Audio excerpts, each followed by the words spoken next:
Good morning, good afternoon, and good evening. Welcome to The Nest. It's October 21st, 2021, and I'm Jim Chu in San Francisco, California, and we're streaming live on Stonks.com with entrepreneurs and investors from around the world. Our goal here on The Nest is to connect entrepreneurs in frontier markets with angel investors worldwide. We stream live every month, and all episodes are recorded and available on our website, untapped-global.com. Now we're going to head over to our next company, Mike Quinn from Boost. Welcome, Mike. Hi, Jim. It's a pleasure to be here. Thank you for having me. Glad to have you. And I just have to plug your book for a second while we're here. This is for those of you in the audience who haven't read this book, Jennifer Ali Moise. This is a fabulous book. Very open, honest, and very real. So thank you for writing it, first of all, and thank you for sharing it with us. Do you want to tell us a little bit about what inspired you to write this book?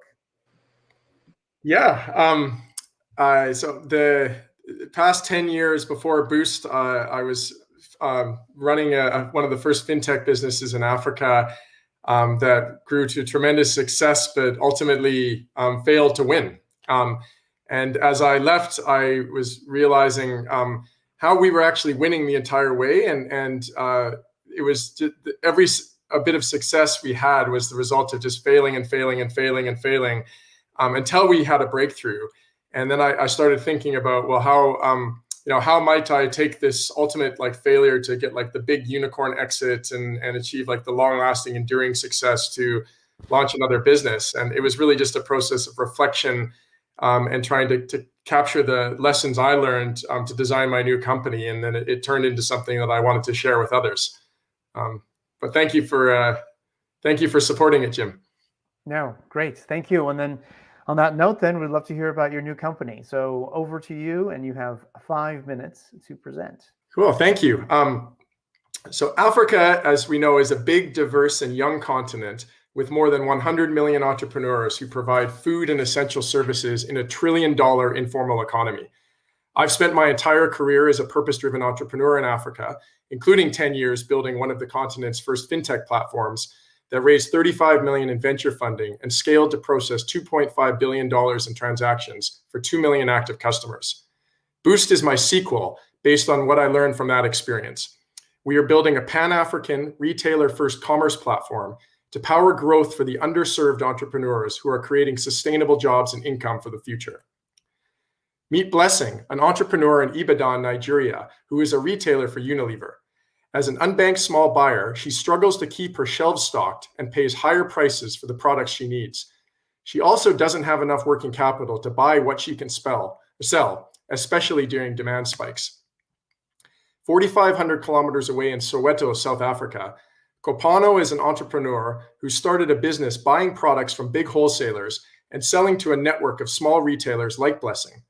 He has a storage space and 2 delivery trucks, but shares Blessing's struggle to find the quality stock he needs at a sufficient margin and with payment terms to match his cash flows.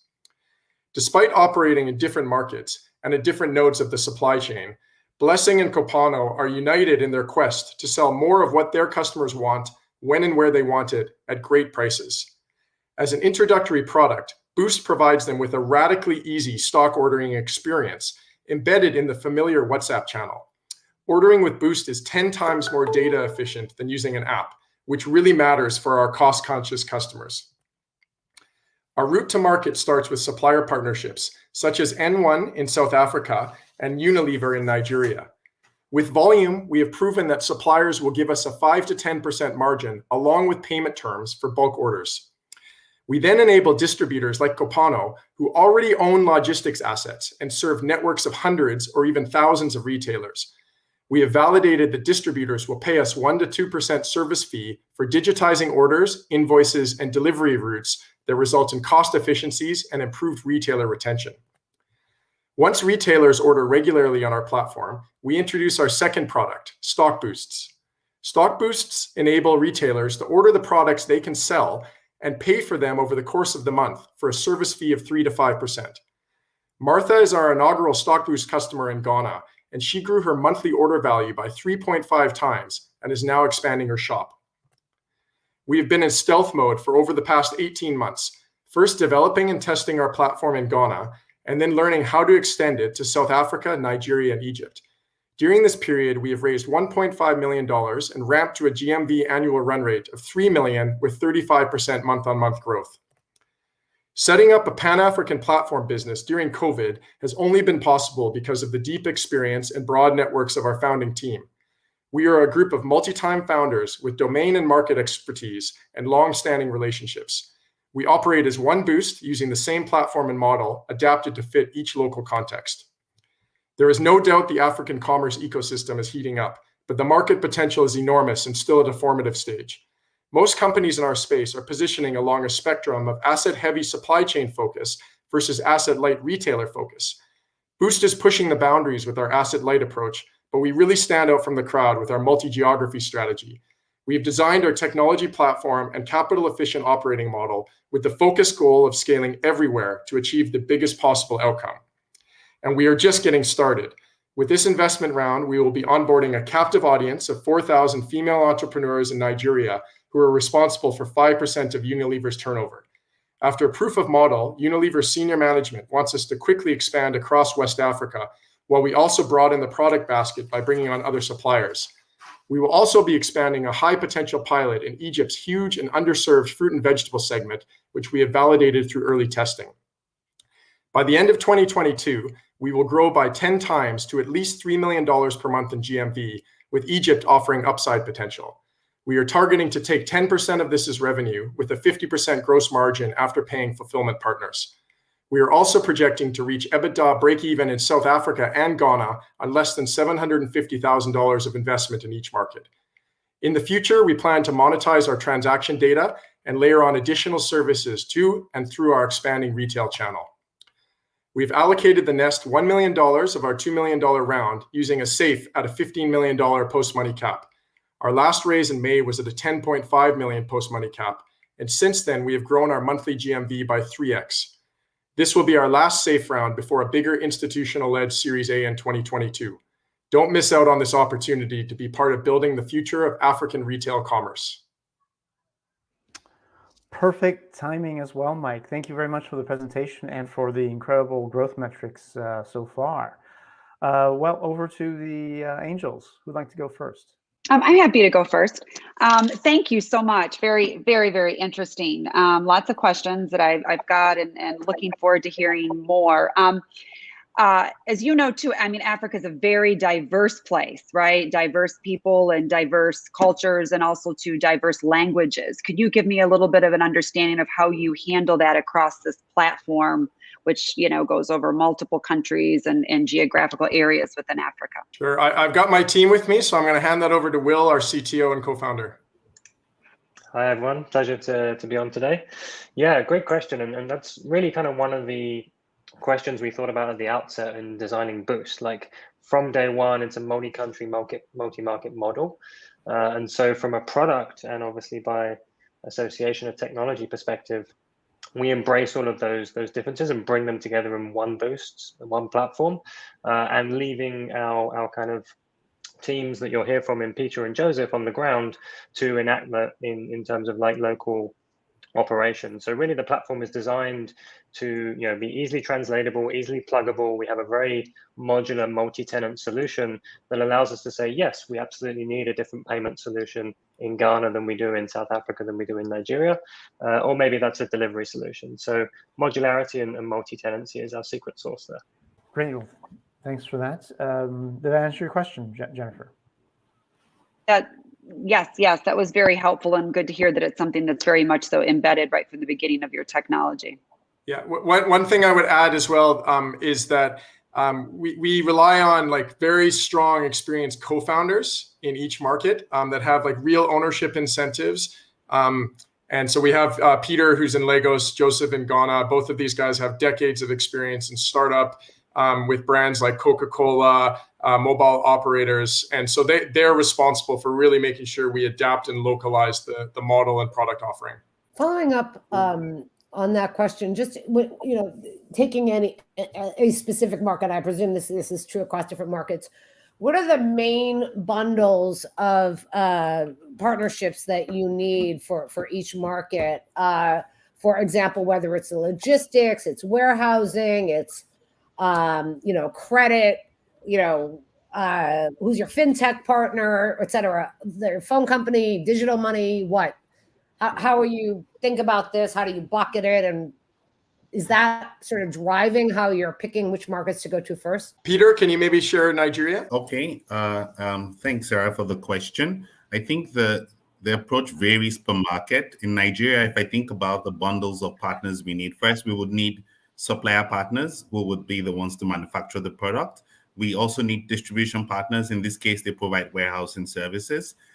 Some do delivery, some don't. Then we have logistics integration. And we also have payment partners that help us to digitize the collections and ensures that whatever stock boost credit we're given, that there's less leakage in the system. Now, for our markets, we've been, I won't use the word agnostic, but we've been very open. We know partnerships is key.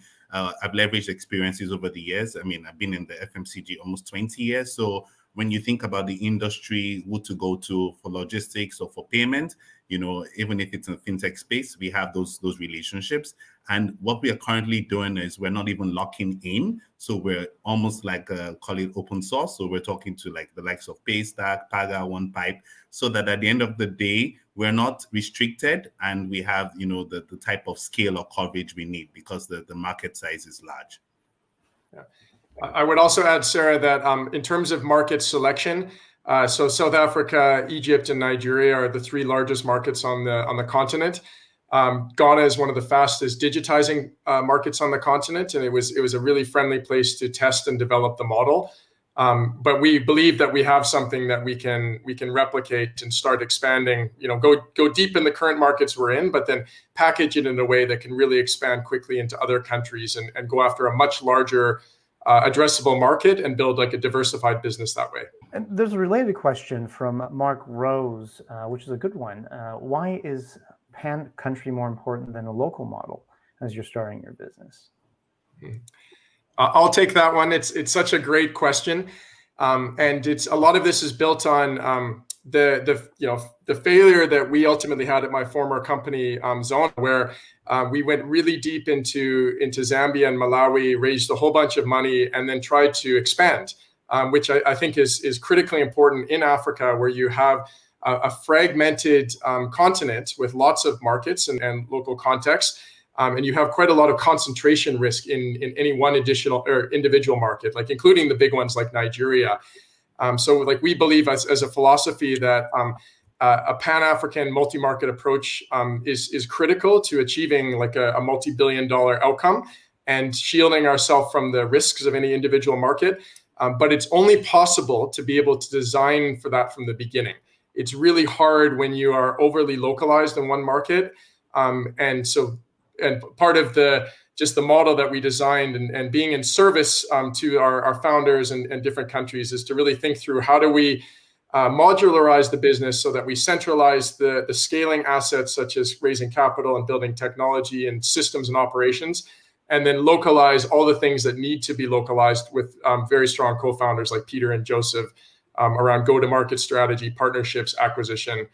And so we think we have a winning formula with this. Yeah, that diversification aspect of it, especially when there is instability in many of the markets, is really important. Indeed. Great. And any other questions from the angels? Otherwise, we have a few more from the audience. Just a really quick one, Mike. I'd love to hear sort of the story of why you got into this. Why Boost? What was the personal problem or situation that compelled you to go like, hey, I have to solve this problem? Yeah. I don't want to plug my book, but I think that was probably the foundation of it. I'm Canadian, but I moved to Africa in 2003 first to Ghana and then to Zambia. And first of all, I firmly believe that my privilege is a responsibility to be of service, and help build up the continent and build up the ecosystem of entrepreneurs. In terms of why Boost, it was really around this core belief that we all share on the team that small retail businesses already are the backbone of the continent. 76% of urban jobs come from small businesses. and the population is growing at a rate that Africa is going to have 2 billion people by 2040.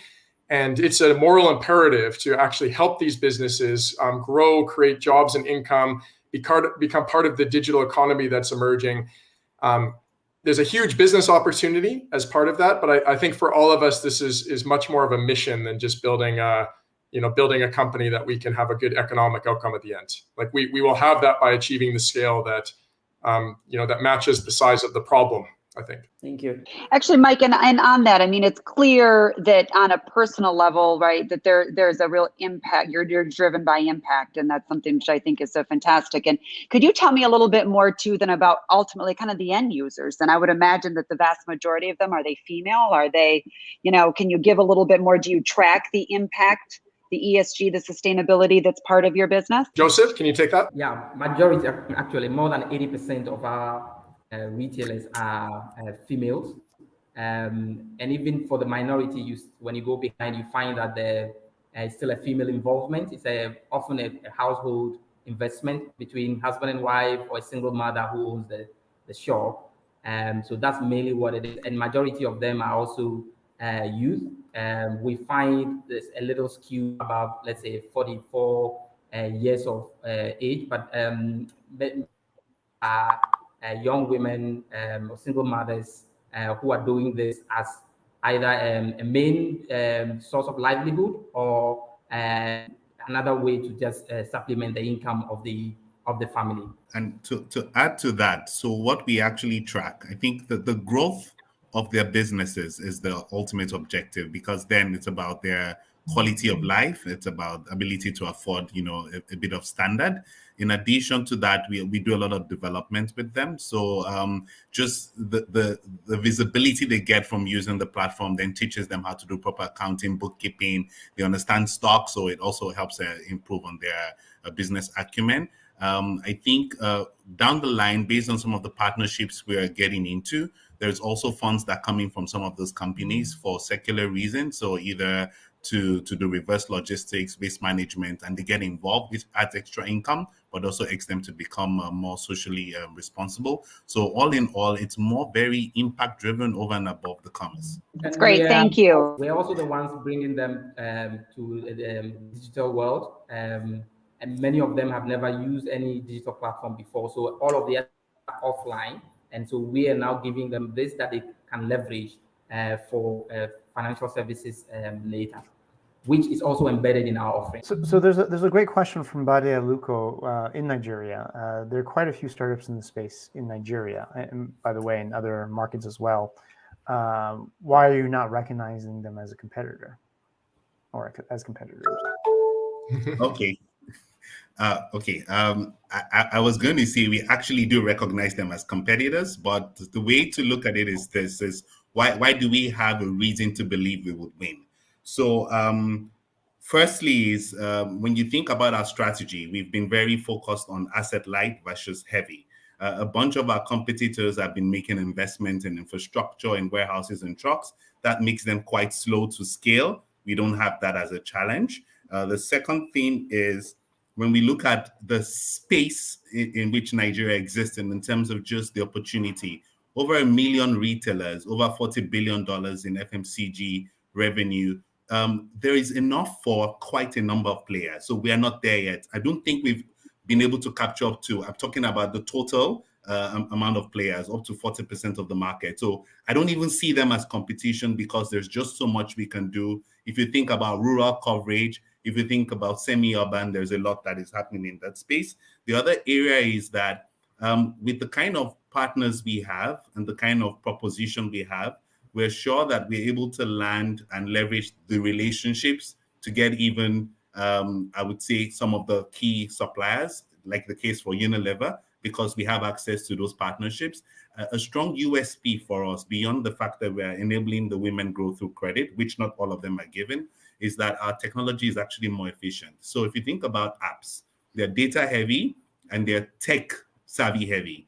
With WhatsApp, everybody's on WhatsApp. We are even having language adaptations, which we can flex. So we're probably able to get into areas that they can, because the women have a less barrier of entry versus the app. So net, we don't see the competition for those reasons.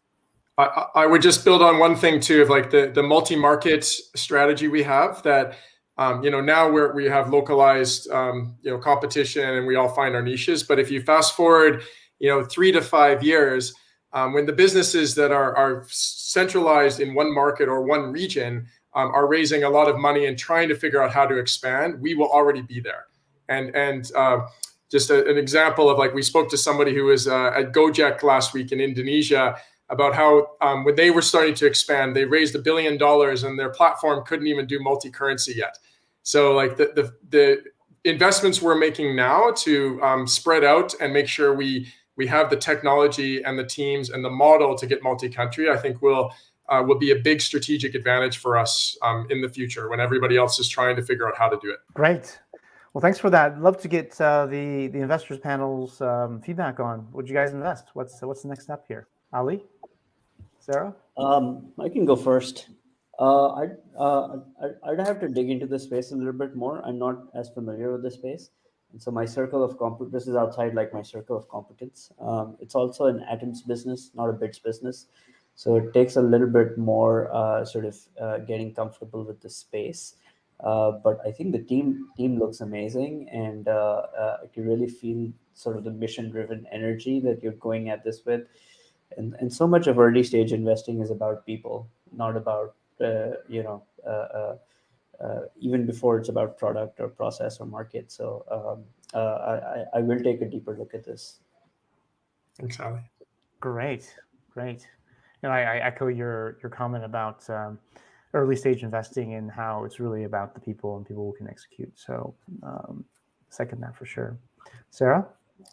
Well, thank you, Mike. Thank you, everybody, for the very insightful introduction to the company, and a little familiar with Zona. So I'm also a big believer in learning from failure, and I wouldn't really call it necessarily a failure, because I think you had some copycats and others who came in. So from a larger perspective, from a personal perspective, it might feel that way, but I really look forward to reading your book. And that's the first thing that I would do, is sort of read it and try to understand how you reflect on that journey and what you've learned. And I think if you're applying that to this new business that I'm assuming you've learned a lot, and this is definitely a first-rate team that at least is with us today. And I'm sure there's moving more depth that doesn't fit on the screen. So I would love to learn more about the company. Yeah. Great. And Jennifer? Yes, no, I mean, again, following on from what Ali and Sarah said, I mean, a fantastic team, incredibly skilled. And this is an area that I actually really am focused on. And I love the mission-driven, the purpose-driven nature of what you're doing. And in particular, to I can see the incredible impact that it would have on women in particular, being able to connect them digitally. I still have lots of questions, and I could probably go on for a few hours with you on different things, but I certainly look forward to speaking with you offline and learning a lot more too about your business. Thank you for your time. And you'll be able to do that, obviously, and all of the others who have indicated. And I see that you guys are over your target, so congratulations on that. And I have to say, I'm very impressed with your presentation and the team, and I'm also pitching in a check as well. So looking forward to the introduction and speaking further in detail, and perhaps Jennifer, Ali, Sarah, we can do a joint call together. Yeah, I would love to. If Jim's investing, I want to know more, and I got to read your book. Yeah. I'd love I'll plug it again. This is the third time. Yeah, I'll give you my copy when I'm done, Ali. I look forward to it.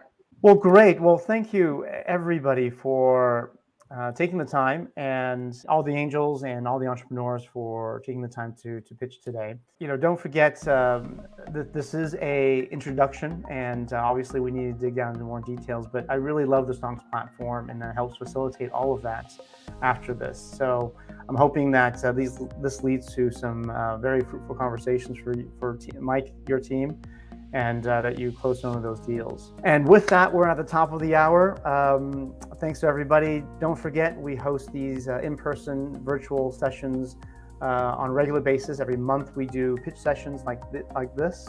And our next event is actually going to be in Cape Town, South Africa, where we're going to host investors from around the world to drink and be merry, and with some of the top fund managers and startups from South Africa and Cape Town's startup ecosystem.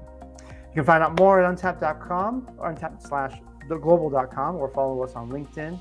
And make sure you get notified of our events. You can follow us on LinkedIn and Twitter at Untapped Global. Thanks, everybody. Have a good week.